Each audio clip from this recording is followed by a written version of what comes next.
segment that I also invite you to be a part of.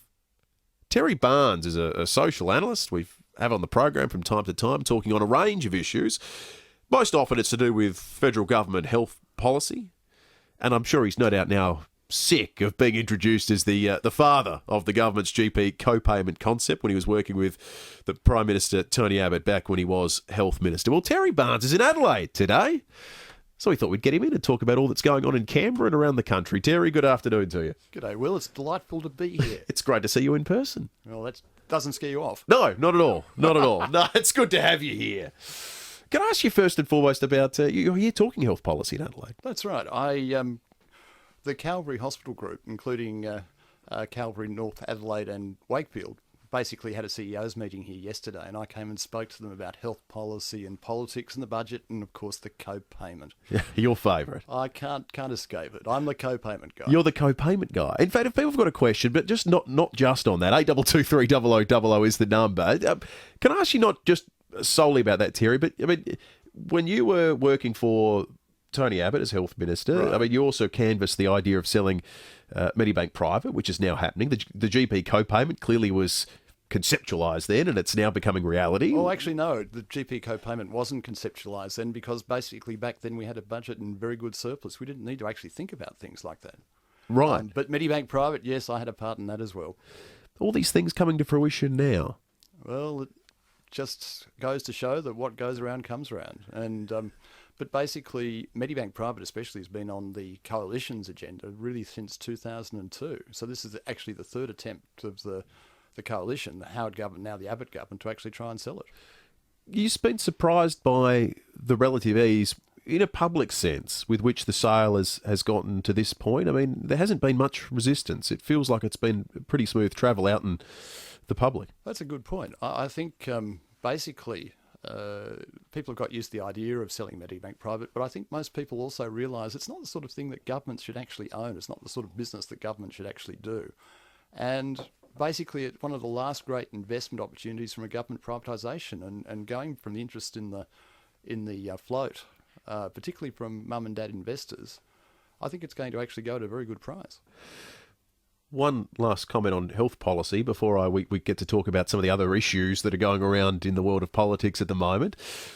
The GP co-payment, given what's happened with the indexation of the fuel excise and the suggestion that it might be put through as a tariff, therefore sidestepping Parliament, there's been speculation that perhaps other budget measures might go down this path. And I think by and large the concept of the GP co-payment has been quashed with regard to what can and can't be done through the same mechanism. What's your understanding? Can it be put through that way? And if it can be, should it be? Well, basically the Medicare schedule is set by regulation, but there are certain things in relation to what can and can't be charged on Medicare that actually require legislation. That's my understanding. So the main act, the Health Insurance Act, needs to be amended to allow for a co-payment to happen for bulk billed services. So if that's the case, it will still have to go through the Senate. You happy with something like the fuel indexation, the excise being indexed, sorry. Are you happy with that able to be put through without being passed in Parliament? I don't have a problem with that. I mean, basically the Senate made it clear that it was going to oppose it, but the budget was also made very clear on budget night by the government. I mean, the government made it basically put its proposals down on the table. The excise was very clearly one of it. So if they found a different way to do it, that's not a bad thing. And basically, the way they're doing it is by what they call disallowable instrument, which means that they can make a regulation, but it has to be ultimately allowed or disallowed by the Senate, and there's 12 months for them to do that. So while the government is collecting that excise indexation, the Senate, particularly the Greens and the crossbenchers, have to decide whether they allow it or not. So effectively, I would think in 12 months' time, if that's the way it goes, that it'd be very hard to take it away. So, look, I think the government has been, if it's using all the means available to it to pass the budget, it's actually been very, very smart. So I only had one more question on health policy, but I lied. I've just thought of something else. If you'll indulge me, Terry. I spoke with former Prime Minister John Howard about his book, about Menzies, in the last month or so. And we spoke about the different incarnations of federalism, right. Menzies, Howard and Abbott of course, and there are different interpretations of what's a state responsibility and what the federal government should take care of. You worked for Tony Abbott under a Howard government, Yes. and they have been shown to have fairly different views, it must be said, after this first year and a bit of Tony Abbott, of what's a state and what's federal responsibility. We are hearing here in South Australia, of course, particularly susceptible to, particularly reliant, should it be said, on monies that come from the Commonwealth, the GST and other things. There's a great deal of conjecture now about what will happen to our health system in South Australia, given that in the years beyond the forward estimates, there's going to be that money's going to have to come from state budget coffers. You got a view on whose version of federalism is most appropriate, or how service delivery is best handled? Well, how long's a piece of string and how long have we got? I think basically Tony Abbott's view about federalism has changed over the last few years. Okay. If you go back to my time when I worked with him as health minister, he wanted to take over state public hospitals. And actually we did take over one hospital in Tasmania, the Mersey Hospital, which I actually have to take the blame for that because I was the point man on the deal, so to speak. But the one thing I think out of that Tony learned was that for a federal government that has no expertise in running hospitals but is very good at doling out money, it was a step too far. And I think actually it taught him a very valuable lesson. And I think the way he's going about federalism at the moment is actually saying, well, the feds have got their responsibilities and the states have got their responsibilities. We're going to try and make it as clear and as fair as possible and give the states the revenue, if you like, through the GST. That's on the table, I think, from what he's been saying, to do what they have to do. From the state point of view, the previous government, the Rudd government, basically in its second incarnation, committed to increasing greatly the amount of federal money going into public hospitals in its last budget. But the problem was that it was all on the never-never. It wasn't actually committed. And as you said, it was outside the forward estimate. Yeah. So there was no guarantee it would ever happen. So basically, though, I think we do have a problem in terms of what the feds do and what the states do, and the fact that there are differing responsibilities and silos of money and whatever means that a lot of people, a lot of services fall between the cracks. And healthcare is only one part. I mean, education is certainly another. And the debates and the fights that the federal government, both Labor and Coalition, have been having with the states, particularly since the Gonski reforms came on the table, is one of the reasons that emotions run very high.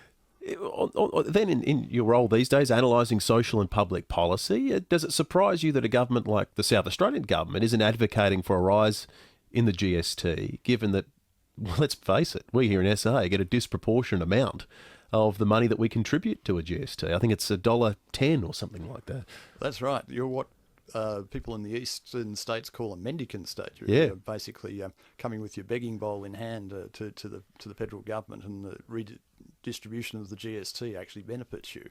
But if you're in WA, I think only 37 cents of the dollar goes back to Colin Barnett and his government. So they have a great big whinge about subsidising South Australia and Tasmania, and funnily enough, even Queensland is actually a net gainer from the GST distribution. So there are some problems there, but because of the politics of changing the mix, I think it's very unlikely that a federal government of either Labor or Coalition colour will actually bite the bullet and give the paying states a fairer deal. So I think South Australia's GST revenue stream is probably safe for the time being, and probably indefinitely. 8223 is the number, folks. We've got access to Terry Barnes, a policy analyst, the likes of which you don't get an opportunity to call in and ask questions of particularly often. And Jeff at Salisbury's done precisely that. G'day, Jeff. Yeah, g'day, guys. G'day, Terry. Hello, Jeff. Yeah, buddy, I don't know whether this is really a silly question, but just an idea in my head, and you could probably tell me why it wouldn't work or if it would work. Why can't we abolish all taxes, fuel tax, taxes on housing, every single tax, and just have GST only at 20%, and your government, once you've used your money, there's no more taxes? Why can't we do something like that? Oh, Jeff, that'd be a great idea, except I think 20% as the GST rate just wouldn't cover it. I think we commit about, I think it's just under 30% of our gross domestic product, our GDP, to tax. And GST is actually only a relatively small part of it. So to actually make the tax system fairer, I think it's more than just that. But I also think that there are not enough incentives in the tax system, particularly for individuals and for small and businesses generally, to actually be more productive, more efficient, make more money. Because the bigger the pie, the better the outcomes in terms of not just tax, but it's what taxes buy us in terms of schools, of hospitals, police, law and order, defence and so on. So the federal government and Tony Abbott are actually talking at the moment about doing what they call a white paper, a major policy paper for debate about the federal-state relationships and especially about the tax system. And the sooner that happens, the better. It's about time that a government actually bit the bullet on this. The last time it did happen was with John Howard and the GST. Didn't we have the Henry Review? What came of that? Oh, I think that came and that went very quickly, didn't it? Funny that. But I think what Abbott's talking about is actually really getting down to the basics. Why? What do we pay tax for? What services do taxes buy? What people should contribute? And how do we actually ensure that the economy keeps growing to pay those taxes? Now, these are questions that Henry wasn't asked to look at because they just wanted to tinker. But Abbott is actually talking about something more basic. And I think, Jeff, that these types of questions, the ones that you raise, are the very sorts of questions that have to be asked. Yeah, great question, Jeff. 8223 is the number, folks, if you'd like to contribute to the conversation or you've got a question. It's Don at Stonyfield's called in with a question for you. Good morning, Will and Terry. Just a quick one, please, if I may. Certainly. In selling and marketing, there's one thing that why John Newsom never won the election years ago was that he forgot the simple principle of KISS. Keep it simple, stupid. He certainly did Now, that. I've got an idea for you. This is mine. Very simple. What do what they do in Hong Kong. Everyone, personal tax is 15%, no deductions whatsoever, and have the 10% GST on everything you can do. And I reckon with that, you've got no problems. And then all these accountants and cheats and all the rest of it are done out of a job. Don, I think you're actually onto something there. I think there are far too many lurks and perks in the tax system, and that certainly there's a whole industry that's sprung up around chasing tax deductions and everything in relation to it. I think that also applies to things that are funded effectively by the tax system, including family tax benefits, because the more tax we pay, the more we actually pay out in terms of those types of income concessions to families and frankly to businesses as well. So, look, I think it's a great idea, and I would hope that that's exactly the sort of thing that the Abbott tax review would take into account. There you go, Don. Well done. 8223 We might take a quick break and come back and ask Terry how this accurately, in some ways, describes the current paradigm in Canberra. Clowns to the left of me, jokers to the right. Here I am, stuck in the middle with We'll you. also talk about what I think is I'm stuck in the middle. celebrity gossip masquerading as news. Email scandals around the country. Interested in getting Terry's thoughts on those matters. And of course, your questions too. Give us a call. 25 minutes after 1, we're in the studio with Terry Barnes. Now, I don't think it'd be unfair to say somewhat resident, social policy analyst who we speak to on a whole range of matters from health policy. Of course, his background working in the Howard government for then Health Minister Tony Abbott, now Prime Minister, but on a range of matters, not just involving policy, but just the nature of political discourse in Australia. And you've got the opportunity to call in on 8223 and pose a question to Terry this afternoon if you would like to do so. Can we talk emails? Absolutely. Terry, this Nova Peris, Senator Nova Peris email scandal, is the public interest test dead in Australia? Is it just the ratings test? Is that all we have, or is that just too cynical? Well, that's probably is slightly cynical, I think there will. But look, I think with the Nova Peris emails, and there are another lot of emails that sort of hit the headlines recently from a university professor called Barry Spur, who's got something to do with the Christopher Pyne's National Curriculum Review. Yeah. I think what is private is private. With Nova Peris, she obviously fancied somebody who, by the looks of his emails, didn't fancy her as much as she fancied him. But the thing is, there has been no proof that she has done anything improper. That's right. Yes, maybe it motivated her to lobby Athletics Australia to to bring, what's his name, Ato Bolden out Ato to Bolden, Australia. But Athletics Australia have said that they're perfectly happy with as what far they as- got. Yeah. As far as we know, she made a pitch. They considered it. They decided to go with it. They made a contract with him. He came out. He did his thing.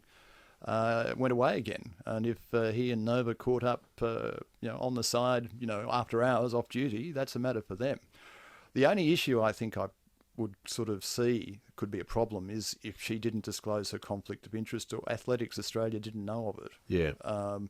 But there's no evidence again that happened either. So as far as I'm concerned, this is a real storm in a teacup. Now, I don't necessarily approve of her choice of language and certainly her comments about Kathy Freeman were unfortunate. But essentially, she was writing private notes to somebody else, but not for the world at large. But the problem is with email, of course, that because electronic communication is basically digitalised and out there, I mean, there's every chance at some stage or another that once you press the send button, you just don't know where it goes. Well, you would have known this working in politics. I know it from my sort of time working in politics here in South Australia. There is you just don't write down or you don't send via email anything that you don't want to see written in the paper. Exactly right. If you don't want to see, put it this way, if you can't write it on a postcard that the whole world can see, don't write it in an email. Yeah. Both Barry Spur and Nova Peris have learned that the hard way. But the bottom line is that from the media's point of view, and this is something I guess you and your colleagues need to think about, is what is the public interest? As far as I can see, the only reason that Northern Territory News published those emails was that they were so raunchy and racy that, it was going to get readers in. Speaking of getting readers in, I know you've written an article for The Spectator coming up with regard to that song we played just before the break, Steelers Wheel, Stuck in the Middle with You. I don't want you to necessarily, you don't have to reveal it all, of course, because it's still coming out, but I think the concept is interesting, and that is that the makeup of Parliament in Canberra isn't particularly helpful for Tony Abbott in any way. Well, The Spectator Australia, available in all good newsagents, should say that. But look, I think it's not just Parliament that there's a problem. What I've written in the article is that Tony Abbott and his government are trying to do the right thing as they see it. And that doesn't always mean that, let's just say, the ideological purists on the right side of politics, people from the Institute of Public Affairs, for instance, or the new Liberal Democrat Senator from New South Wales, David Lionhelm, or your own Senator Bob Day, are happy with what comes out of it. Politics is all about compromise, the art of the possible, if you like. And Prime Ministers don't have the luxury of being commentators or people without responsibility, which is what some of the right-wing commentariat, people I actually agree with in most respects, are all about. But so they're setting up gold standards time and time again and criticising and flailing the government because they are not living up to them. But the thing is, governments have to deal with opinions from all sides. They have to deal with problems that are often beyond their own making. Domestically, Tony Abbott is trying to clean up the budget mess that he was left by Labor. But internationally, foreign affairs is absolutely a mess. I mean, you have to respond to things as they happen. Yeah. And sometimes I don't think that the government has cut enough slack, and that's what I've written about. It's better to have 80% of what you want than 100% of nothing. And I think Abbott's critics need to realise that sometimes. Gary at Everard Park's called in with a question. G'day, Gary. Yeah, g'day. How you going? Hello, Gary. I've just heard about this for a long time, about 1/3 of 1% tax system. I don't know if you've ever heard of that, but we actually pay 1/3 of 1% every time we use the electronic banking system. And that would actually, so I hear, my understanding is it would generate more money and would actually abolish all our taxes on top of that income tax, food tax, petrol. And the money that would generate every day would be more than actually budget would generate over a year. I'm not sure if you've ever heard about it. Or... Yeah, it's got a name. It was put up by an American professor called Tobin, and basically a small tax on every transaction known to man, basically. I think the court's out on it. I'm not an economist, so I'm not the best expert to ask, but my understanding is that it actually creates a whole range of flow-on problems, particularly in the banking system, the financial services sector, that we would end up paying for in other ways. So it's a good idea on paper, like many things, but when you look at the detail, it's not so simple. Interesting. All the calls today have all been in favour of the concept of some sort of consumption tax as opposed to broad-based income tax. I think consumption taxes are great. I mean, basically, if you have the money, you pay the tax. Yeah. Whereas income tax is actually regressive because the level of tax is set regardless of your, if you pass the threshold, you pay the set level of tax for your income band. So there's no flexibility in the way there is with But there are consumption tax. bans, and that's the argument for it being progressive. Yes, but they're aggressive in that people are caught up in those bans. So, and if you're earning less money, obviously, even if you're in a lower tax band, the proportion of your income compared to somebody who's much better off is actually greater, not lesser. That's why it's regressive. Terry Barnes, fascinating speaking with you. Thank you for being generous with your time. It's great to see you in Adelaide, and we'll no doubt talk again sometime soon on all the wonderful things going on in Canberra. And heck, you've just, I think, landed a role with our listeners being our resident tax expert too. So we'll have to speak to you about matters like that as well in the future. Thanks, Will. Thanks for your time.